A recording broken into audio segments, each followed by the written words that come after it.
In the past, you've described Speaker Johnson's proposals as not serious regarding government funding, the border, Ukraine. In the Oval Office today, was Speaker Johnson serious? Did he meet the threshold that the White House has set in the past? So a couple of things. I know that Senator Schumer said it was intense. Yes, the meeting was intense, but it was also very productive. And I think that's important to take that into account. A couple of things that I would say is that all four congressional leaders agreed with the president and the vice president that a shutdown is unacceptable. But as you all know, the clock is ticking. It is ticking. It has been ticking for some time now, and it continues to do so, right, as it relates obviously to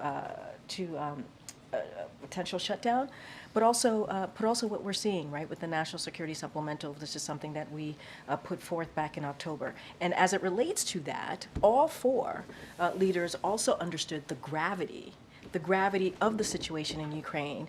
And they heard, and here's the thing, they heard a sobering account from the CIA director who was in the room about how Ukraine has lost ground on the battlefield. You heard me say that at the top in recent weeks because of congressional inaction. And so this is the reality. This is the reality that Ukraine is in.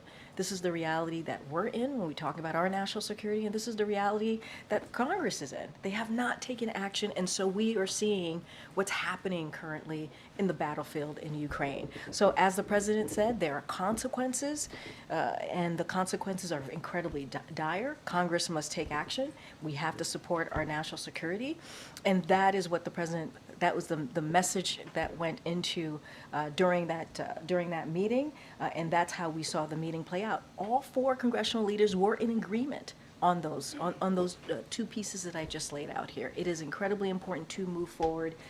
The clock is ticking here. The clock is ticking. Go ahead.